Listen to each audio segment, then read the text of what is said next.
नमस्कार मेरे प्यारे बच्चों, कैसे हैं आप? उम्मीद करता हूँ मजे में होंगे, पढ़ाई अच्छी चल रही होगी। आज हम डिस्कस करेंगे सरस्वती अन्वेषिका में इकाई 7 अध्याय 17 बल, कार्य और ऊर्जा means force, work and energy. यहाँ पर हम देखेंगे सबसे पहला प्रश्न, बल किसे कहते हैं? सरल शब्दों में समझाऊंगा। वह खिंचाव या धक्का जो वस्तु की अवस्था या स्थिति को बदल दे, वो क्या है? बल कहलाता है। सरल है, बहुत अच्छे। नंबर खा, चुंबकीय बल किसे कहते हैं? तो चुंबकीय बल समझिएगा, चुंबकीय बल किसे कहते हैं? वह बल जिसके कारण लोहे निर्मित वस्तुएं मीन्स लोहे की बनी वस्तुएं आकर्षित हो जाती हैं, वो कहलाता है चुंबकीय बल। ठीक, इसके बाद उदाहरण इसमें देना है, तो उदाहरण समझ लीजिए। पहला पहला आप लोहे एवं मिट्टी की चीज़ों को अलग कर लेते हैं इसके माध्यम से, क्योंकि लोहा लोहा अलग चिपक जाता है चुंबक में, तो मिट्टी अलग हो जाती है। मान लीजिए कोई लोहे से बनी हुई वस्तु पानी में चली गई है, तो आप उस वस्तु को भी पानी से आसानी से पा सकते हैं। तीसरा आपको लिखना है।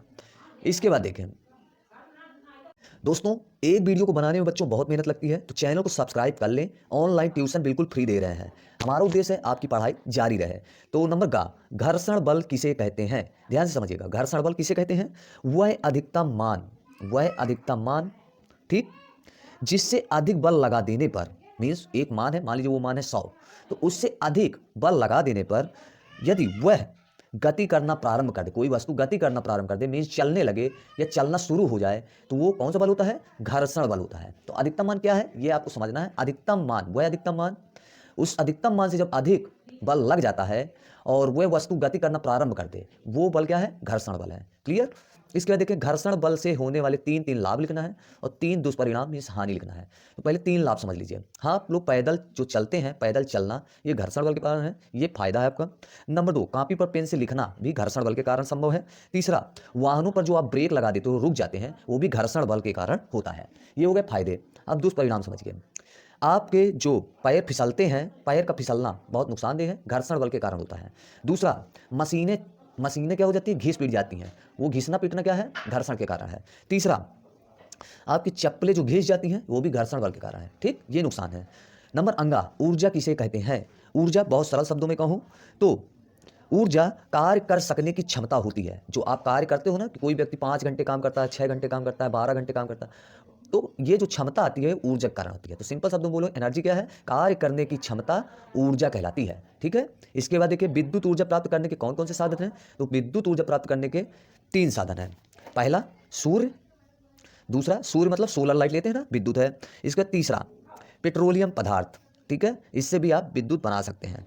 तीसरा आपका है जल, पानी से भी लाइट बनती है। ठीक है, ये 3 साधन। कुछ साधन आप भी लिखिएगा, इसके बाद कमेंट करिएगा उनको। विद्युतीय आपका ये लास्ट क्वेश्चन है, प्रतिक्रिया बल किसे कहते हैं? तो वह बल जो एक क्रिया को दूसरे प्रतिक्रिया में बदले, प्रतिक्रिया बदलती है। मीन्स आप उदाहरण के तौर पर, एक झूला है, झूला में कोई व्यक्ति बैठा है, दूसरे व्यक्ति ने उस झूले को क्या किया?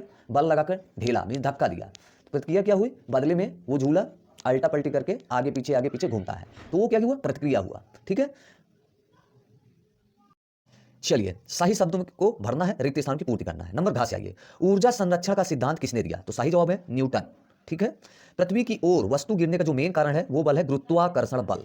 ठीक है, गुरुत्वाकर्षण के कारण जब आप ऊपर की ओर वस्तु को उछालते हो, वो नीचे क्यों आती है? गुरुत्वाकर्षण बल के कारण। ठीक है।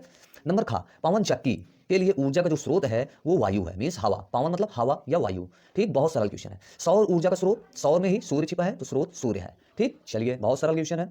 इसके बाद बढ़ते हैं सही कथन के आगे सही, गलत कथन के आगे गलत। जो बात गलत है वो गलत। ठीक है, तो यहां पर हम बढ़ते हैं। सबसे पहले नीचे से आइए, साइकिल के पहिए ब्रेक लगाने पर घर्षण बल के कारण रुकते हैं, ये बिल्कुल सही बात है। पहिए में ब्रेक लगता है घर्षण बल, ये बिल्कुल करेक्ट है। तनाव बल की दिशा सदैव डोरी के केंद्र की ओर होती है, ये भी बिल्कुल सही है। केंद्र क्या होता है? जैसे ये गोला है, बीच में जो बिंदी होती है, जिस सेंटर को मान लेकर के, लंगड़ा दिखा ना, नुकीला होता है, वो केंद्र कहलाता है। ठीक है, तो ये बिल्कुल करेक्ट है। लिखने के लिए गुरुत्व बल की आवश्यकता होती है? जी नहीं, घर्षण बल की आवश्यकता होती है। ये कह रहा था गुरुत्व, इसलिए गलत है। गतिमान कार में गतिज ऊर्जा होती है, ये बिल्कुल सही है। गति मतलब चलना, सरल शब्दों में। एक होती है स्थितिज ऊर्जा, मीन्स रुकी हुई। ठीक, तो गतिमान मतलब चलती हुई, तो गतिज ऊर्जा बिल्कुल करेक्ट है ये। खा नंबर, कार्य करने की क्षमता को ऊर्जा कहते हैं, अभी मैंने बताया, बिल्कुल सही है। तो इस तरह प्रश्न को बच्चों आसानी से नंबर पाइएगा। विद्युत बल के कारण प्रत्येक वस्तु को पृथ्वी अपनी ओर आकर्षित करती है, बिल्कुल गलत। चुंबकीय बल के कारण पृथ्वी आकर्षित करती है, तो ये बिल्कुल गलत है। ठीक, चलिए बढ़ते हैं नेक्स्ट क्वेश्चन की ओर, लास्ट क्वेश्चन की ओर। ध्यान से देखिए, यदि किसी वस्तु द्वारा 2 मात्रक का बल लगाकर उसे बल की दिशा में 3 मात्रक विस्थापित कर दिया जाए तो कार्य की गणना क्या होगी? कार्य का फार्मूला आपको मालूम होना चाहिए, तभी निकलेगा कार्य। देखो, कार्य का जो फार्मूला है, कार्य बराबर बल गुणे बल की दिशा में विस्थापन। तो बल आपका कितना है? 2, बल का विस्थापन कितना है? 3, तो 2 गुणे 3 बराबर 6 जूल। जूल क्यों लिखेंगे? कोई कार्य का मात्रक होता है जूल, तो उसकी भाषा लिखेंगे। ठीक है, कार्य पूछ रहा है ना, तो 6 जूल, ये आपका आंसर होगा। उम्मीद करता हूँ सभी बच्चों को ये सेशन मजेदार लगा होगा। चैनल को सब्सक्राइब जरूर करिए और अन्य दोस्तों में ज़्यादा से ज़्यादा इस चैनल को शेयर करके उनको बताएं कि ऑनलाइन ट्यूशन जीके एजुकेशन में चल रही है। चैनल वीडियो अच्छा लगा हो तो लाइक और अपने दोस्तों में शेयर जरूर कर दें। आज का टारगेट है 100 लाइक, शेयर और सब्सक्राइब। जय हिंद, जय भारत।